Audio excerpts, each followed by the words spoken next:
back. Oh, that's all. Okay, it's like the Middle Yeah. East. Okay. What Middle East is 1.5 hours. No, that's the nearer Middle East, which is Dubai. Bahrain Yeah. and Kuwait are 2.5. Hmm, hmm, hmm, hmm. I'll just switch on my video. Some works are going on, and after the person goes, then I will. No worries, Madhya. I just wanted to check whether you're in Turkey. I think, yeah, you told me last time. I just want to know what is the time also. All The right. Turkey So, Yatra is coming today. It has left today from Mayapur. oh, okay. So could send some things because Prasanna Prabhu said that Guru Maharaj likes fresh figs, but unfortunately the season has gone. Okay. It lasts up to October, so send some other things.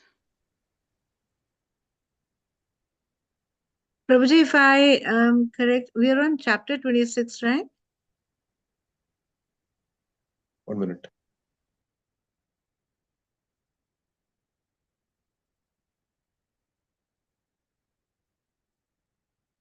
If love of God is elevated to the...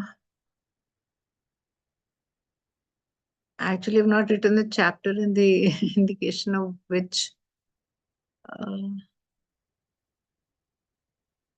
page it is. Mataji, you can search. If you can read some lines, you can search also.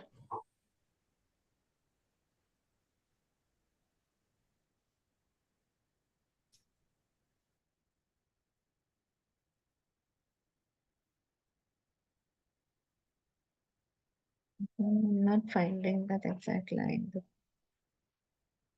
Okay, I think.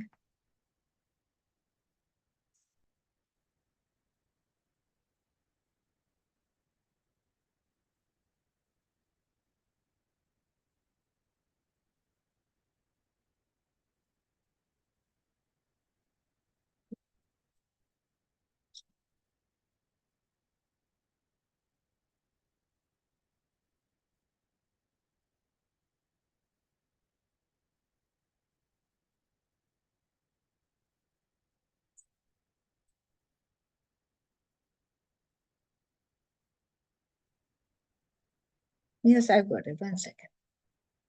This is 28. 1 second.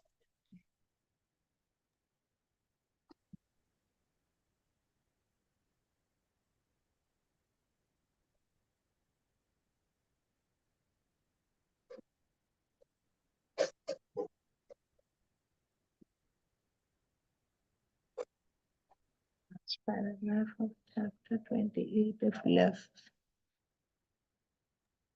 Can you please read out the chapter headings? I'll tell you which chapter it is. Can you read out chapter 28 title, chapter heading? Probably it's chapter 28. I think I've just got it now. Just a minute. I just checked it from the book. I'm there. Just sharing.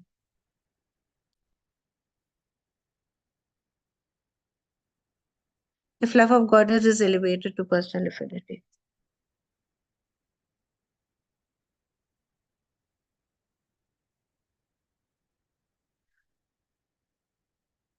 Yes, Prabhuji. Is it visible now to all?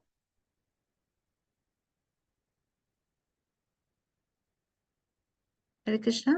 Yes, it is. Yes, it is. Yes, it is. Okay.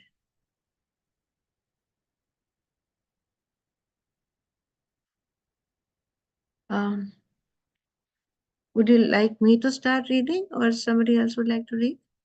You can start, Mataji. Okay, Prabhuji. Thank you. Hare Krishna. If love of God is elevated to personal affinity, it is called Prema Bhakti. In the beginning of Prema Bhakti, a particular relationship between the Supreme Lord and the devotee is not established. But when Prema Bhakti develops, a relationship with the Supreme Lord is manifested in different transcendental flavors. The first stage is servitude, wherein the Supreme Lord is accepted as a master and the devotee as his eternal servitor. When Lord Chaitanya accepted this process, Ramanand Rai described the relationship between the servitor and the master. He cited verses from the Srimad Bhagavatam 9.5.16, spoken by Durvasa Muni, a great mystic yogi who considered himself very elevated and envied Maharaj Ambrish, who was known as the greatest devotee of the time. In an attempt to harass Maharaj Ambrish, Durvasa Muni had met with a with a great catastrophe and been defeated by Sudarshan Chakra of the Lord. Durvasa Muni admitted his fault and said, for pure devotees who are always engaged in transcendental loving service of the Lord, whose very name is sufficient for liberation, nothing is considered impossible. In the Stotra Ratna, Yamunacharya writes, my Lord, those who keep themselves independent of your service are helpless. They work on their own account and thus receive no support from superior authority. Therefore, I long for the time when I shall engage fully in your transcendental loving service without any desire for material satisfaction and without hovering on the middle plane. Only when I engage in such unalloyed emotional service will I enjoy actual spiritual life. Upon hearing this statement, the Lord requested Ramanand Rai to go still further. Hare Krishna. Yeah, you can go on to the next chapter, Manoj. Chapter 29, Pure Love for Krishna. Encouraged by Lord Chaitanya to proceed further, Ramanand Rai said that the fraternal relationship with Lord Krishna is a still higher transcendental position. The reason Ramanand Rai said this is because when the relationship with Krishna increases in affection, the mode of fear and consciousness of the superiority of the Supreme Lord diminishes. At that point, the mode of faithfulness increases, and this faithfulness is called friendship. In this friendly relationship, there is a sense of equality between Lord Krishna and his friends. In this regard, Ramanand Rai quoted a nice verse from Srimad Bhagavatam 10.12.11. When Sukadev Goswami spoke while describing Lord Krishna's lunch with his friends in the forest. Lord Krishna and his friends had gone to the forest with the cows to play, and it is said in this verse that the boys who accompanied Krishna enjoyed transcendental friendship with the Supreme Personality of Godhead, who is considered to be the impersonal Brahman by the great sages, the Supreme Personality of Godhead by devotees in the mood of servitude, and an ordinary human being by common men. Lord Chaitanya appreciated this statement very much. Yet still he said, you can go even further. Being so requested, Ramanand Rai then stated that the paternal relationship with Krishna is still higher transcendental position. When the friendly attitude towards Krishna increases in affection, it develops into the relationship found between parents and their son. Regarding this, Ramanand Rai quoted the verse from Srimad Bhagavatam 10.8.46, wherein Maharaj Parikshit inquired from Sukdev Goswami about the magnitude of righteous activity performed by Yashoda, the mother of Krishna, enabling her to be called mother by the Supreme Personality of Godhead and to have him suck her breasts. Then Ramanand quoted another verse from Srimad Bhagavatam 10.9.20, in which it is stated that Yashoda, the wife of the coward Nand, received such mercy from the Supreme Personality of Godhead that it is beyond comparison even to the mercy received by Brahma, the first created living being, or by Lord Shiva, or even by the goddess of fortune Lakshmi, who is always situated on the chest of Lord Vishnu. Lord Chaitanya then asked Ramanand Rai to proceed further in order to come to the point of conjugal love. Understanding the mind of Lord Chaitanya, Ramanand Rai immediately answered that it was indeed conjugal love with Krishna that constituted the highest relationship. In other words, one's intimate relationship with Krishna develops from an ordinary conception of the Supreme Personality of Godhead to the conception of master and servant, and when this becomes confidential, it develops into a friendly relationship, and when this relationship further develops, it becomes parental, and when this develops to the highest point of complete love and affection, it is known as conjugal love with the Supreme Personality of Godhead.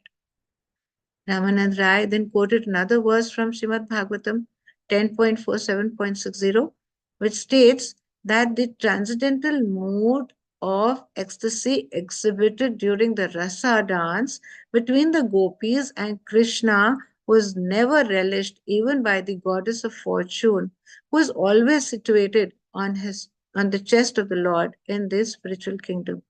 And what to speak of the experience of ordinary women? Ramanand Rai then explained the gradual process by which pure love for Krishna is developed. He pointed out that the relationship a living entity has with the Supreme Personality of Godhead in any of the modes of affection is just suitable for him. Still, there are higher and lower relationships. A relationship with the Supreme Lord begins with the master and servant relationship and further develops into friendship, paternal love, and conjugal love. One who is situated in his particular relationship with the Supreme Personality of Godhead is in the best relationship for him.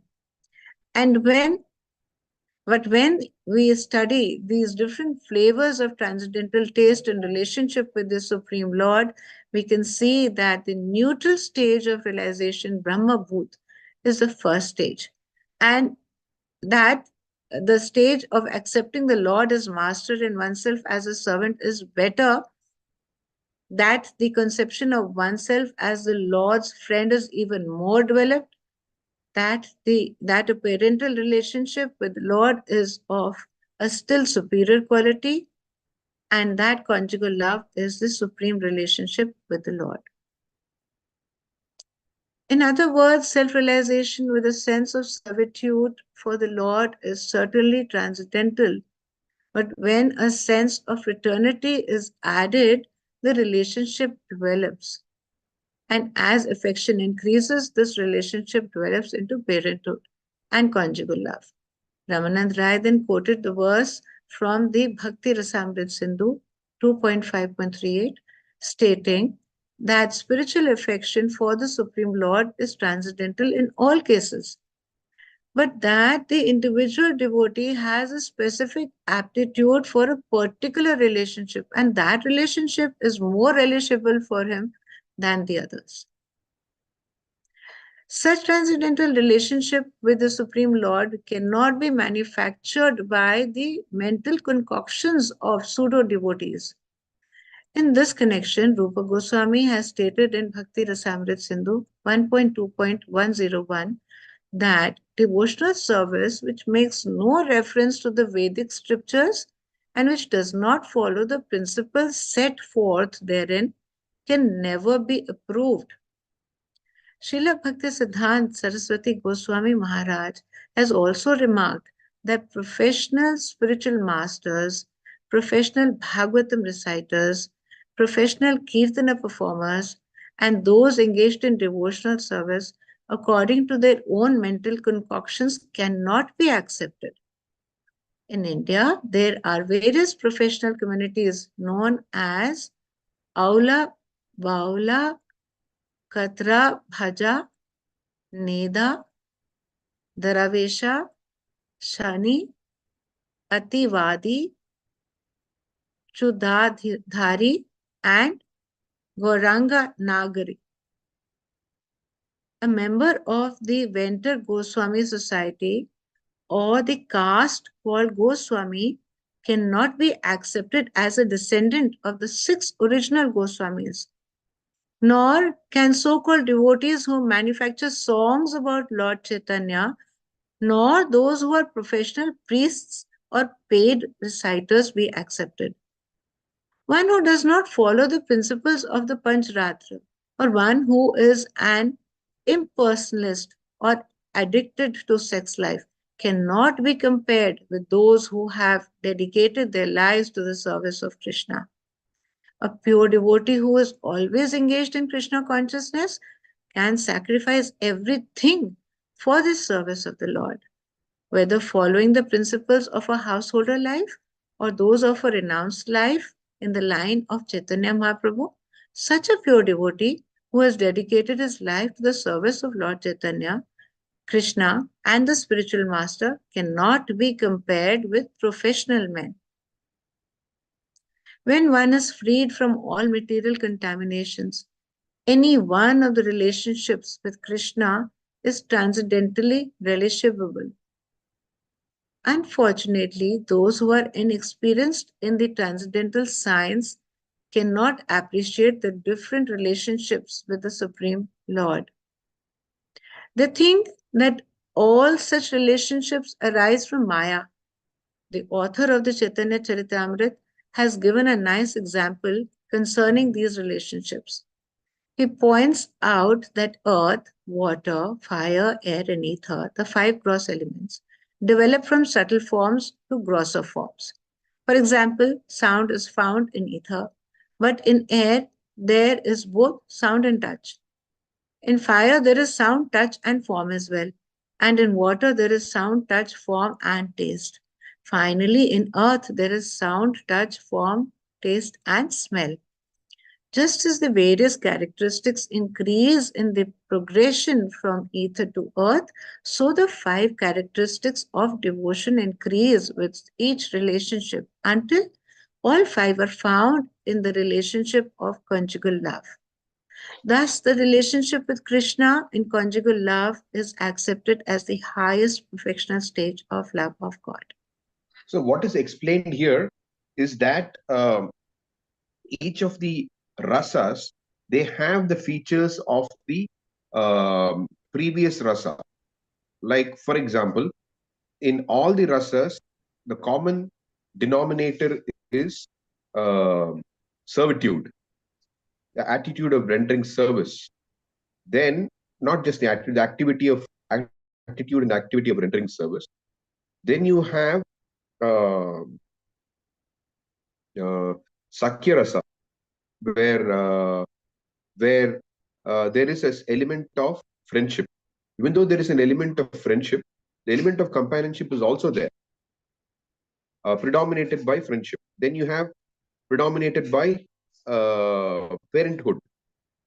No, so, and then you have predominated by predominant. When I say predominated, it means what I'm trying to say is that that is the whatever is the main, or I can't say main.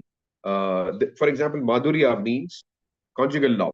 Conjugal love includes element of parental love. It includes element of friendly love, and also includes element of servitude. So that is what is being explained even in this about the coverings, no, or rather the different elements. They're the same as the covering of the universe. Each layer is 10 times more than the other. But they're also the elements of this material world. So, of course, not the chemistry elements, which are not those 100 plus elements. We have here in this kind of categorization, you have earth, water, air, fire, and ether, and then your mind, intelligence, and false ego. Totally 8, actually. So there was gross and subtle. So these classifications, it is proper this trying to explain to us here nicely, based on Rupa Goswami's teaching, that each of it contains the previous one. It's a progression. Any thoughts or questions so far?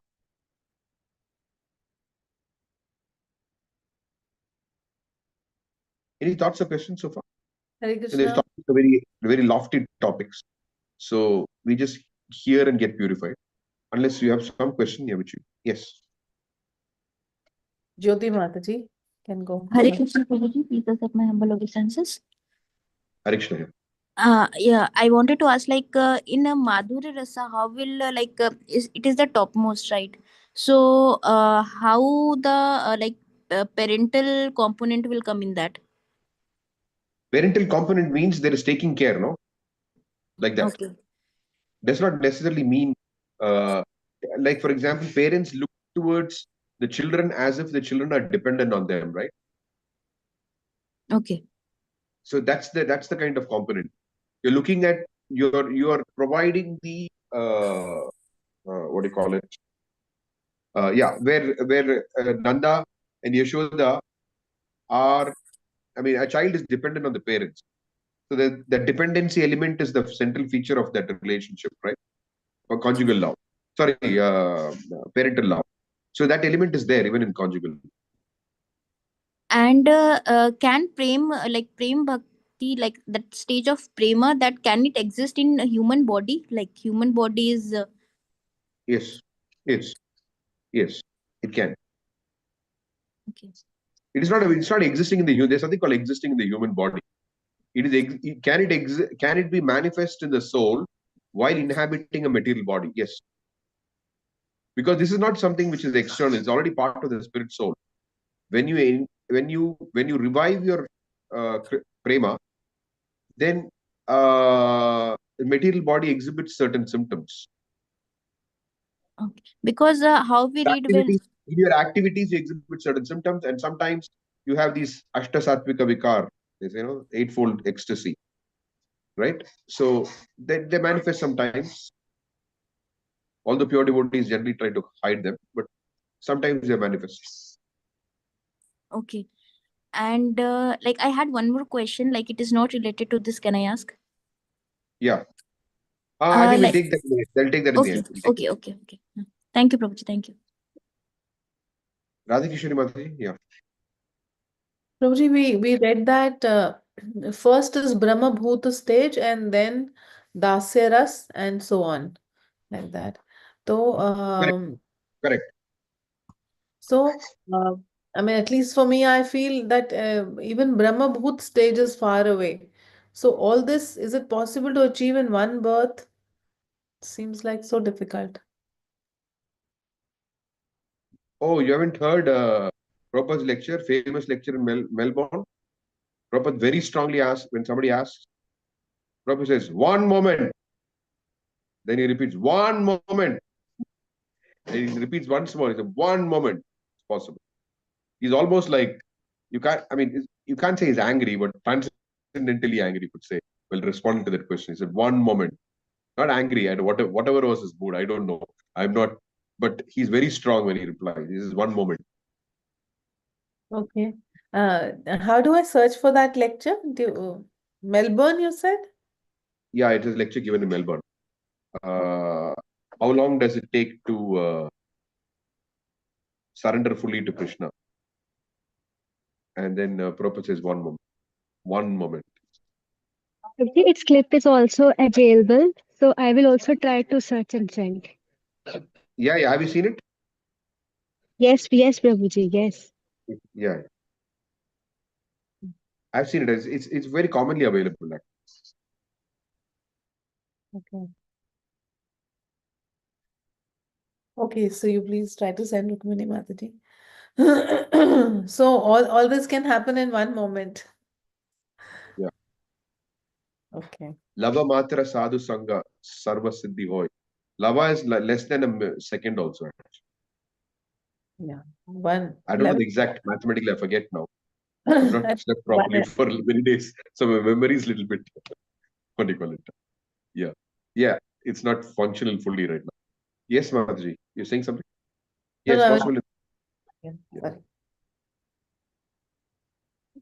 Yes, yes, Roji. Thank you. I got my answer. Thank you so much.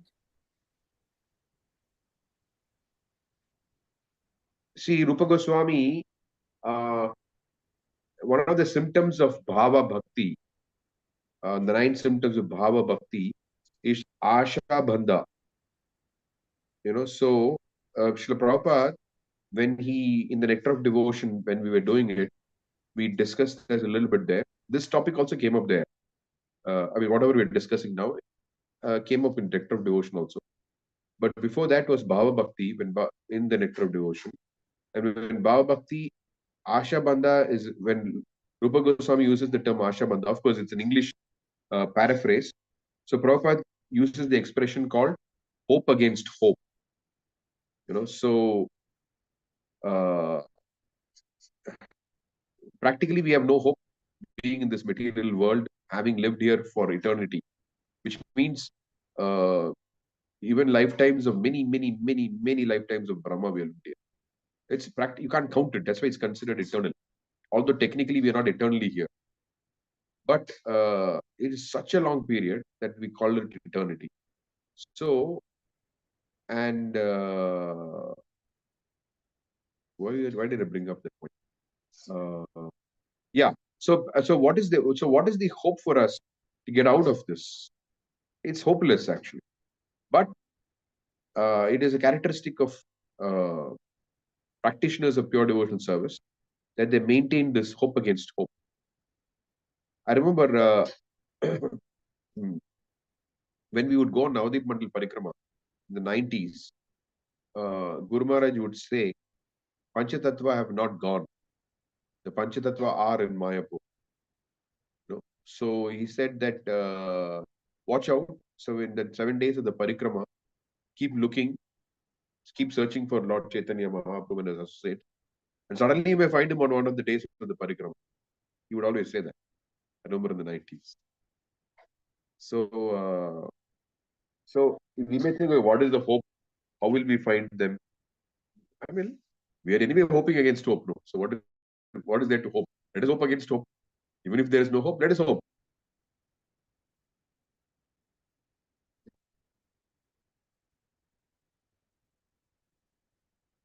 Okay. Any other question?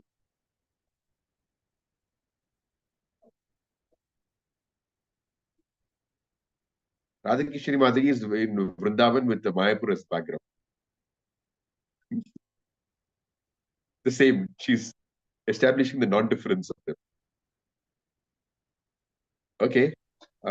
Please go ahead, Suchismita Mataji.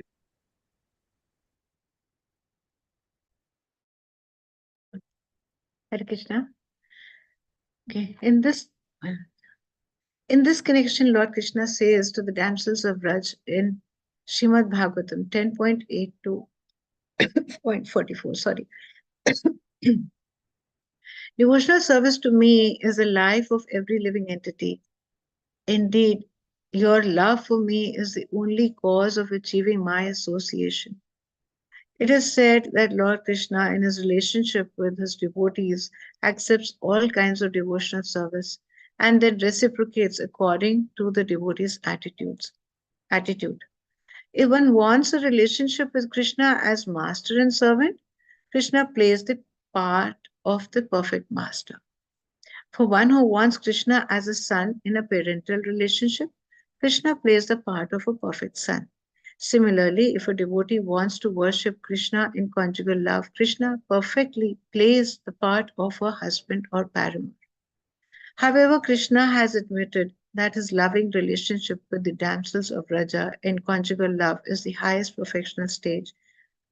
In Srimad Bhagavatam 10.32.22, Krishna told the gopis, Na parai aham niravadya samyujam swasadhu krityam vibhudhaya shapi va ma bhajan durjaya gihe shrinkhalaha samvrishacha tad vaha pratiyatu sadhuna. Sorry, Prabhuji, I'm not so, my It is okay. It is okay. meter doesn't come so well. My dear gopis, your relationship with me is completely transcendental, and it is not possible for me to offer anything in exchange for your love, even after many births.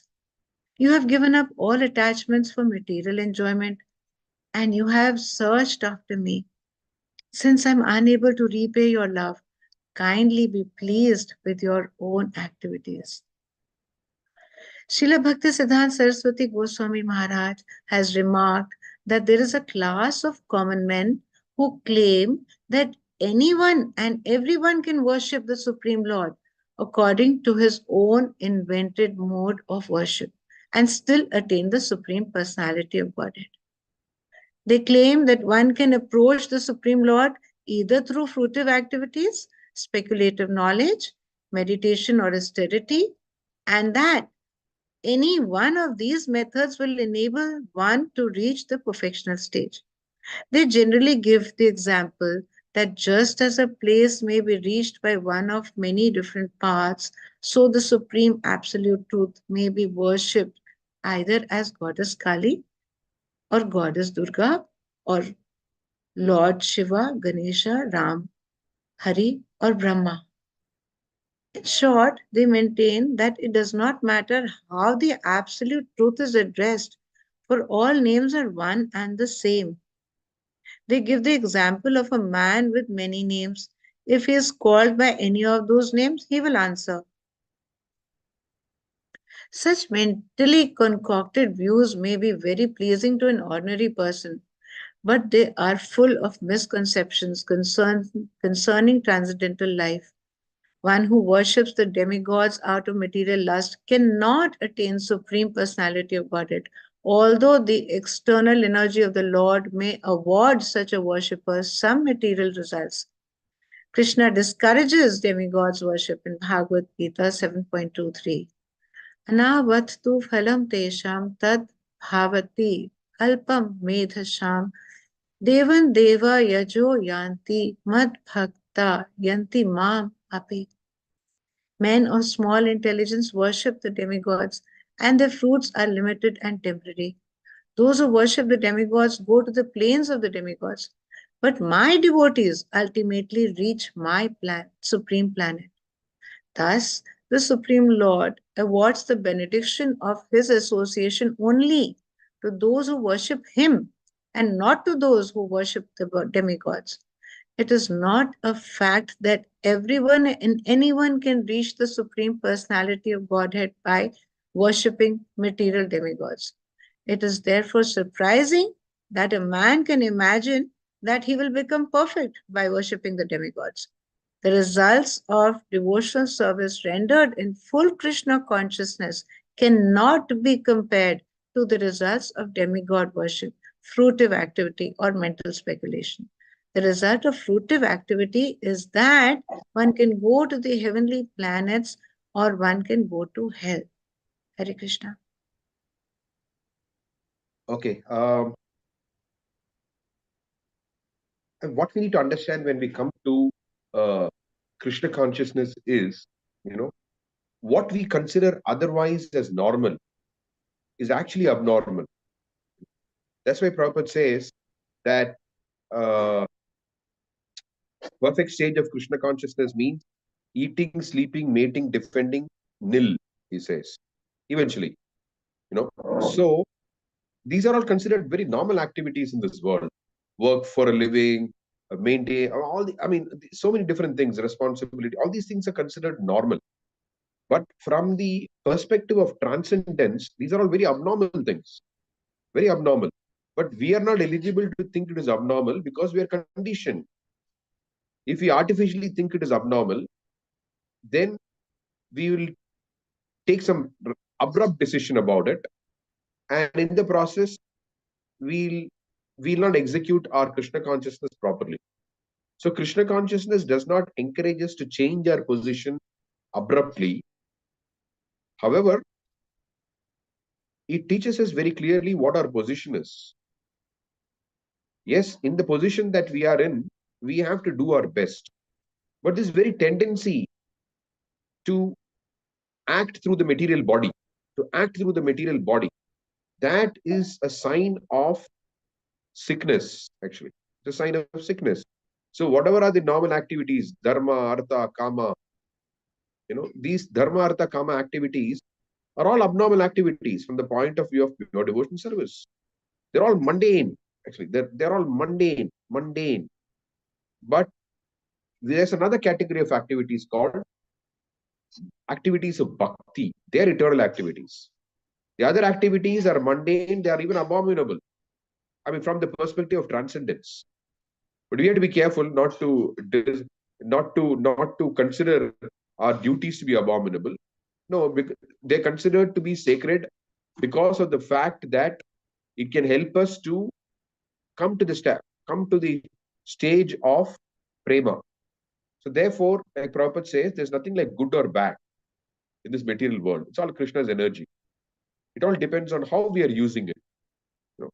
So the moment we have a motive for sense gratification, or we think it is necessary, moment we think something material is necessary, it's called anartha. Anartha means to consider that which is not necessary to be necessary. Material body is not necessary. Material duties are not necessary. Material relationships are not necessary. But yet we are bound by it, right? For us, we need to work, right? And we need to have relationships. We need to have all these things. So in reality, you don't need it. It's an anartha. But because we are so conditioned to it, therefore Shastra prescribes a way for us to get out of it elegantly. How engage all those things, whatever you're doing, the service of the Lord.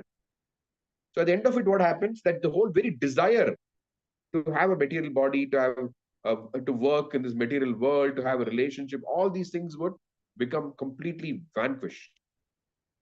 But it cannot be done abruptly. Therefore, it is called, bhakti is both called a science and an art also. Art means that you have to, the art of focusing one's attention on Krishna. Prabhupada calls it, it's called Krishna consciousness. So, while there is a whole philosophy uh, in about what we are doing in life, there is also an art how to do it, you know, how to do it. So we have to do it right. We have to do it right. Therefore, we need a spiritual master. We need instructions from superiors who can teach us how to do it right. Right. For example, suppose suppose we are obese, and the doctor tells us you're obese and you need to shed weight. Right. So you may need to go to a gym or whatever, get a trainer and get to reduce weight. But the trainer has to be experienced, will tell us, okay, now your body type is like this, so you need to do this or this many number of exercises, this, that, whatever prescription that they may give, that we need to follow. So like that, we need to know that the condition that we are in, right, is a miserable condition. We have material body itself is a sign of sickness. The very fact that we have material body, sharira avidya jal jadendriya tahekal. Sharira avidya jal, the body is a lump of ignorance. Sharira avidya jal jadendriya tahekal. This the body is a lump of ignorance with a network of senses.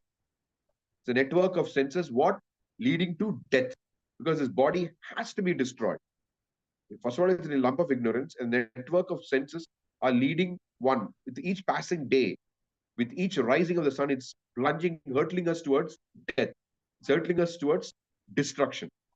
This may seem very, very pessimistic, but this is reality. But devotees know how to deal with that reality boldly, and they don't get bogged down by the reality. They're focused on their business, which is to develop prema. So we should not become overly enamored with all these things, the body and work, and I need to do this, I need to have a house, I need to do this. All anartha. We need to do whatever it takes for us to attain prema. That is the idea. So we need to have we need to maintain our body, because without health, we'll not be able to focus on chanting. We'll not be able to focus. Similarly, we need to do whatever else we need to do. If we don't have money, then we may not be very willing to live on the bank, living under a tree each night, just like the Goswamis. They're very happy living under a tree each night. Still, Vrindavan is a huge place, and if you venture out of our Krishna Balaram temple, if you go 1 hour in different directions, any direction you take 1 hour, generally, they're all very remote places. And there are many trees. You can sleep under a tree. Nobody's going to say do anything. But we can't do that, right? So, no matter what condition we are in, uh, we need to realize the condition. We have to take advantage of the situation to be Krishna conscious. Not do we think, oh, we need this, we need this. We don't need anything actually. The spirit soul doesn't need anything. It is due to our conditioning, due to which we think we need this, we need that. So instead of getting bogged down by the conditioning, we need to get on with life of Krishna consciousness and focus on the goal of prema. So we cannot think, oh, Gaur Purnima festival is very crowded in Mayapur. Kartik is very crowded in Vrindavan. Streets are chock-a-block. No, we can't think like this.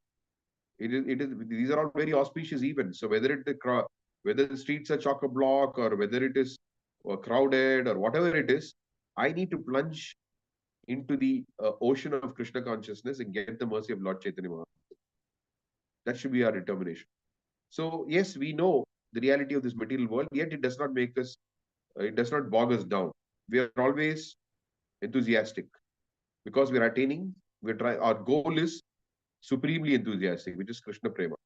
So irrespective of the condition that we are in, we are enthusiastically pursuing the supremely enthusiastic goal, which is Prema. Okay, I spoke a little bit on this now. Any thoughts, questions, reflections?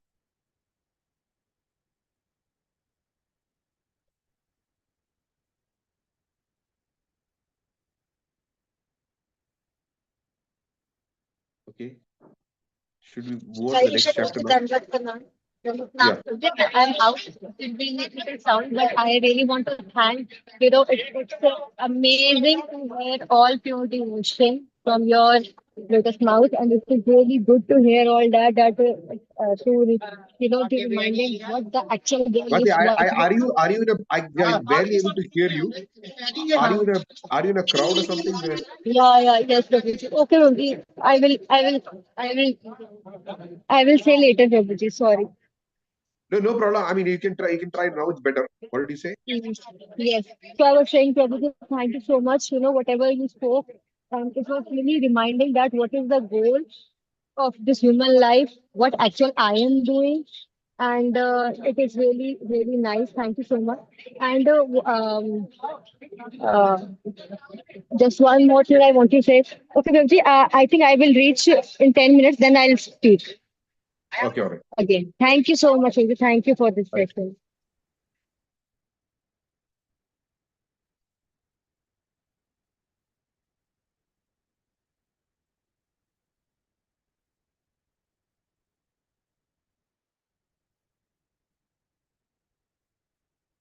Anyone else has any thoughts to share or any reflections or questions? We'll move on to the next chapter. We still have about 10 minutes. So we'll Yes. go on to the next chapter. Hare Krishna, Prabhuji. Yes, Um, Vati.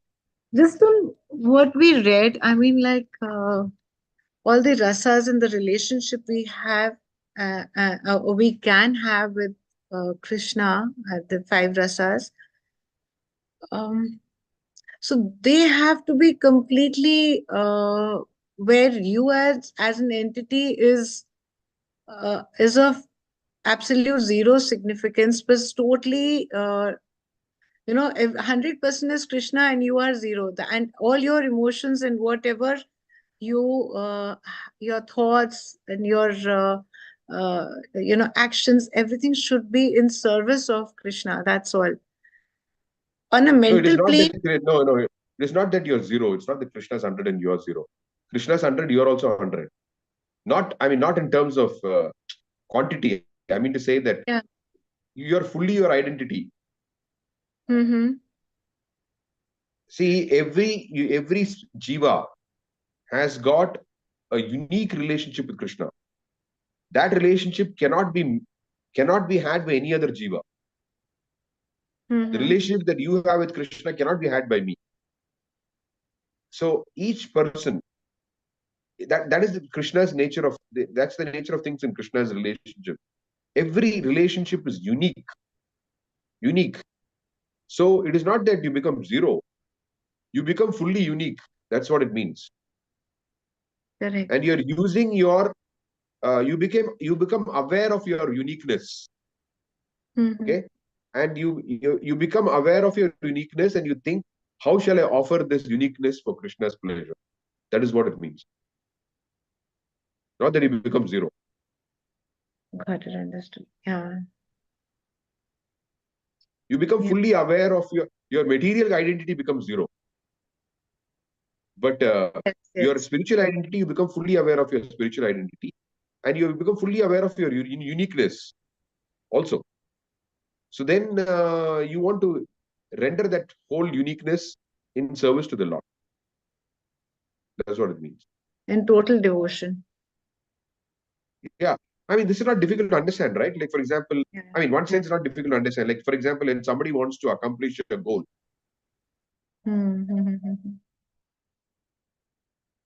when when someone wants to accomplish when someone wants to accomplish a goal, right? Yes. They put their full thing into it, right? They're not blindly or they don't think we have to make ourselves zero now. They think I have to give it all that I have, right? That's what they think. Yes or no, Anjali? Yes, yes, Prabhuji. So it's like the unalloyed devotion that you have is Yeah, so totally, that means they're giving totally. all they have. It is not that they're becoming zero. All right. Like when even in the material world, when you're doing something focused, you want to attain something, you're giving it yourself, right? You are consciously aware that you're giving your full self to it, right? Like that. So the spirit soul is also consciously aware that they're giving their full unique self to make Hmm. Krishna pleasure, get the full pleasure that he that I'm that uh, I want. I mean that I mean I don't want to use the word I'm capable of giving. What I'm trying to say is okay. Uh, Let me engage my uniqueness fully in Krishna's service for his pleasure. Yes, yes. Right, got it, Prabhuji. Thank you so much. This was really very crucial, very important to understand also. Other concept is Mayavada. No? No Hmm. identity. There's no identity. You become zero. I mean, it is not like that. You become your real self. Correct. Okay.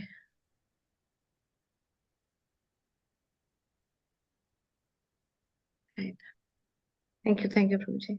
So the example is given by Prahlad Maharaj of decorating the mirror, decorating yourself. So you don't have to decorate the image in the mirror. Decorate yourself goes on. So what it means to say is that the very nature of offering yourself fully to Krishna does not make you zero. It makes you full only. It does not make you zero. That is the example of the mirror that is given. You don't need to do anything in this material world. We are always full of anxiety because we need to do something for ourselves, right? That is what is causing anxiety. Yes. The moment we think in terms of we need to do something for ourselves, right? That is the cause of all anxiety. Hmm. So the moment we think we don't need to do anything for ourselves, okay, we only need to do something for Krishna. That's it. We have to give our full self to Krishna. Then there's no more anxiety. And that so Prahlad Maharaj gives the example: if you give your full self to Krishna, it's not that you will become zero. You will become highly decorated. Just like how when you are highly decorated, stand in front of a mirror, you don't need to do anything to the mirror's image, right?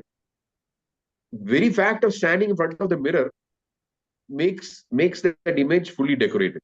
So very fact of rendering pure devotional service to Krishna makes you uh, fully satisfied, fully aware, your full identity is revived by that. I get that, Prabhuji. Yes. Thank you. So then you don't have to take up a job or this. You don't have a you're already engaged in your constitutional relationship with Krishna, right? Here in this world, we are doing different things. Now we have identity as a mother or a father, or I'm this, I'm that. All these things are there. They're part of your whole identity, right? Similarly, the spiritual world, when you revive a relationship with Krishna, you have a whole identity, and what is your activity there? Activities of rendering service. The activity is also there, right? It's not just identity. And what are you doing? Yeah, you're using that identity to serve Krishna. Yes. Mm.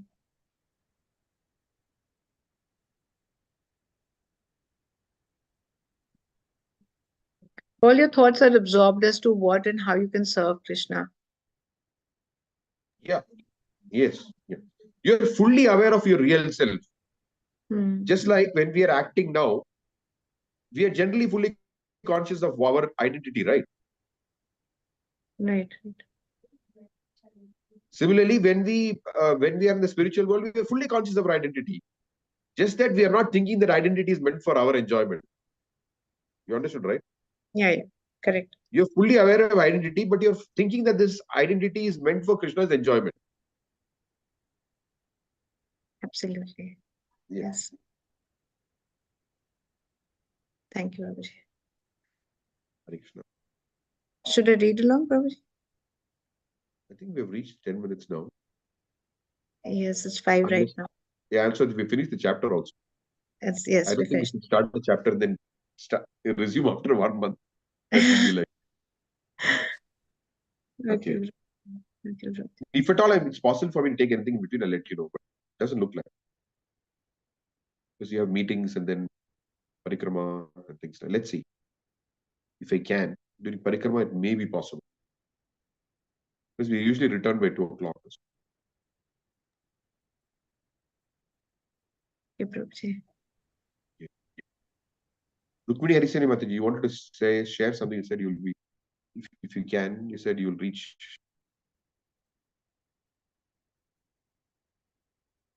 Okay, I don't think she has So reached. we I'm still, yes, yes, yes, I'm still on the list. I came out to take medicine, but maybe just one thing. I'll ask the question maybe in the next session. But just one thing, it was really good because for last 2 weeks we didn't have the class. So it is so good to hear that the main goal, the purpose, the Krishna Prema, whatever, wherever I am. When you said that, I want this, I want that, I want house, this, that, and Goswami was staying under one tree. So all these are, but whenever till the time I'm wanting it, something and this thing and that thing. So these are all my narsas, and and that simply goal is Krishna Prema. So I will, that the thing you reminded, so it really touched. Sometimes it happens like we know the philosophy, everything we know, but we need to remember again and again. So it was really helpful, Prabhuji, that the goal is this, and whatever I need to do, and I have to do for the pleasure of Guru and Krishna. Thank you, Prabhuji. Thank you. Jyoti, you wanted to ask a question, right? I said you can ask at the end of the class. Yes, Prabhuji. I wanted to ask, like, when we visit Dham, so, like, should we carry, like, house, like, sometimes we bring little bit soil from there to our home. So, should we bring it because the microbes staying in the soil, like, we are transferring them from the Dham to. Okay. You're worried about. I used to also have that same problem. Not the microbes. First of all, the we are thinking it is material. The dust is not material; it's spiritual, actually. You know. So I used to think, am I supposed to? But then I was told by my. I've not verified this yet. Whatever is a shastric prescription, we can do. According to shastric prescription, you can carry dust from holy places. You know. Okay. So then we don't have to apply our mind to it. If whatever the shastric prescription is, we can just follow. Unless you show me something contrary, from whatever I recollect, that's a prescription that you can carry dust from the holy places. And like, when we bring it at home, what are we supposed to do with that? It is said that when you go worship, when you go to the place of the Guru, okay, Yes. so you can take some dust from that place. Every day you can eat a little bit of it. I'm laughing because it's a real prescription. I'm not just making it up. You know. Okay. So that's one way, Okay. little by little. You're Okay. worried what will happen. You're a doctor, right? You're worried what will happen if you keep eating dust. No, I was thinking whether we can apply it in, like, mix it in a little bit with the tilak and apply it. Yeah, why not? Okay. And I tried to search it, but I couldn't get it. Like, I had heard from somebody, like, like, Guru Maharaj had told something about eating soya bean. Like, I don't know, like, I'm not clear about it.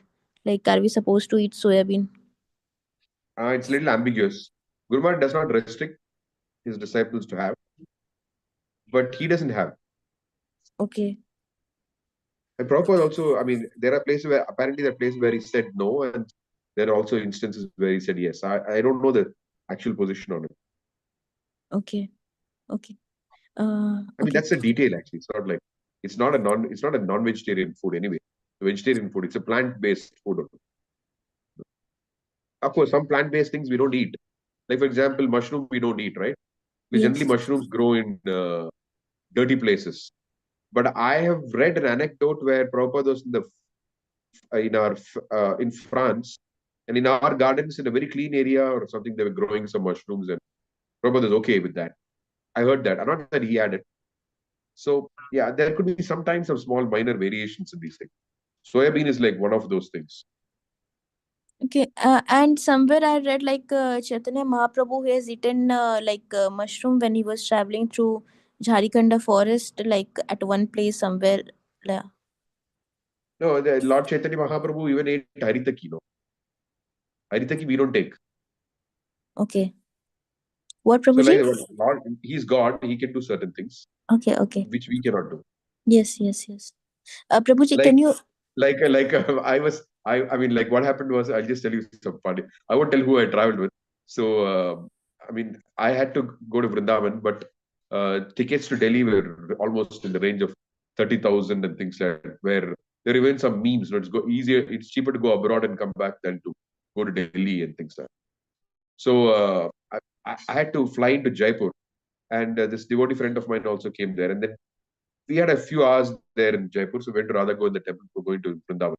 So when we were circumambulating the deity, we got prasad, and I was so thrilled I got prasad of Radha Govinda. It was very colorful also. And then the devotee who gave me the prasadam told me, "This is the Lord's pan." so it's the Lord's pan. And then I said, "Oh my God!" I didn't think, "Oh my God." I mean, in my mind, I thought, "Oh my God!" I didn't say, "Oh my God." I was holding. I didn't know what to do. Meanwhile, the devotee who was with me, he had already had it, and he said, "Oh, very nice, very tasty." I said, "Did you realize it is pan?" He said, "Yeah, I know it is pan, but it's Radha Govinda's pan." And he said, "Okay, once in a while it is okay. Then it's okay. Here, take mine also." He had that also. Anyway, I'm just saying that yeah, there are some things which we don't generally eat, but yeah, sometimes very rare there could be some exception. Very rare. So we have to be conscious of those things in the sense that, um, like for example, soybean. There's no direction on it. What are you going to do? There's some place where Prabhupada said okay, and apparently some place where it's not okay, like that. So whatever he did not insist, we don't necessarily have to insist. Okay, okay. Thank you, Prabhuji. Pan I've never heard. Actually, I don't know what Prabhupada said about pan. I have no idea because it's offered to the deity. But generally, we don't. If you go by the book, definitely no. It says in the Nectar of Instruction, chapter 1. Sorry, not chapter 1, text 1. It's very clearly mentioned there. Then you can ask, what about this devotee you had? Okay, that's a small piece. It was not done with the mood of sense gratification. He didn't know what it was until he was eating it. Okay. Of course, you could say he took it from me again. It's okay. A small piece of leaves. Okay. Hare Krishna, Prabhuji. Yes. Prabhuji, I also want to ask for the cacao powder. It's not cocoa powder, it's a cacao powder. Can we take cacao powder also? Try to find out the Prabhupada What is it? uh, What is it, Mati? What is cacao powder. cow powder means what?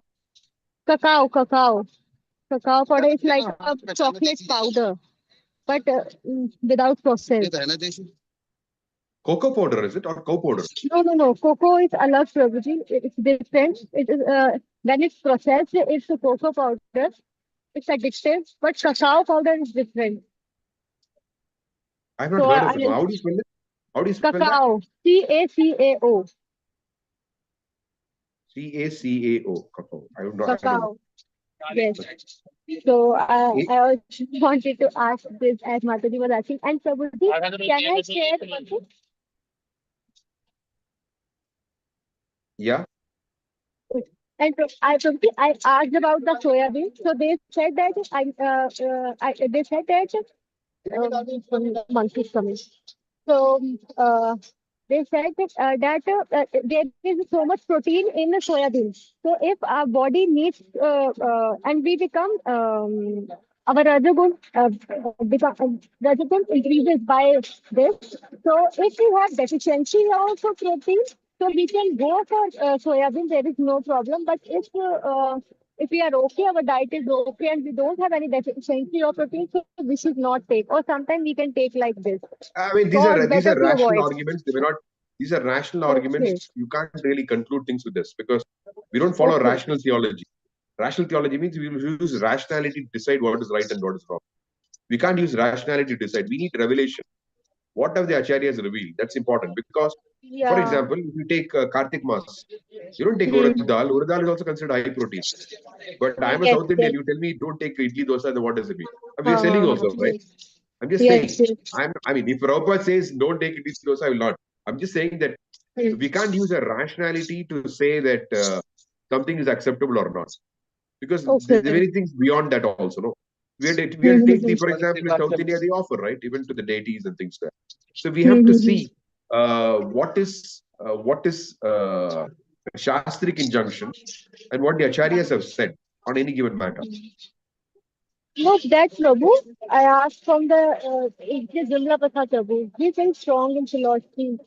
So whenever in our temple, it's called Punjabi Bagh Delhi. Whenever we have problem, we send to our senior and or we can send directly to even Prabhuji. So I Okay, got let's uh, just say so, again. My point is that and one people more can read. thing. Hmm, Yeah, it cannot be. It has to be something that's hmm, handed down by tradition and by the acharyas. For example, Ekadashi, okay? Ekadashi. What is Prabhupada's restriction on Ekadashi? Prabhupada says no grains and beans. hmm, That's it. You know, hmm, he didn't speak about, but these days it's become eggplant, it has become this, it's become that. hmm, Prabhupada did not prescribe it. hmm. So what I'm No. trying to say is that we can keep it simple. That way, one scholar will Hmm. always differ from another scholar. So you'll always have some difficulty with all these things. Yeah. So if Prabhupada has not defined it very clearly, then don't bother about it so much. Hmm. And Prabhuji, just one question that why should we not worship if somebody takes birth in the home or somebody passes away in the family?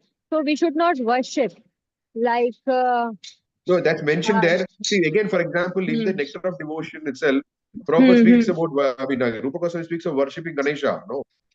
hmm, So it's not that, see, even among the prescriptions and the prohibitions, there are some hmm, things which Prabhupada insisted we follow. Other things he was not, that's why there are top five. Top five, everybody has to follow. But other things are, I mean, whatever Prabhupada emphasized, we can do. It's not necessary that everything we have to do. Whatever he emphasized, we can do. Like when Sarup Damodar Maharaj, I mean, of course, he's a sannyasi. I don't, yeah. Uh, so his parents passed away, and Prabhupada said, "You're a sannyasi, you don't have to go." His father passed hmm, away, something like that. Anyway, what I'm trying to say is that uh, just follow. We can just follow the precedent that Prabhupada said during his presence, and he didn't restrict people from going to temple because somebody passed away in their family or birth and things like that. So that way, hmm. if you look at it, there are Okay. so many things we can introduce. The number of times you should wash your mouth after you have a meal. Hmm. Certain number of times, you know. These are all Shastric Okay. injunctions only. Not that they're not Shastric injunctions. Okay. Okay. And Prabhuji, what is the answer? Like, if you can please suggest that my so somebody passed away in my family too recently, sorry. So can you please suggest that what is a gist need to understand that what should I do? That should we close the altar or like this? Nothing, nothing, Ritualistic things they say nothing, actually. Okay, nothing. nothing. Just go on with life. For example, during the Surya Grahan and all that, Prabhupada did not stop the Yeah. temple and all. Nothing he did. Everything was going on. Okay. Okay, fine. Thank you so much, Yogi. Thank you.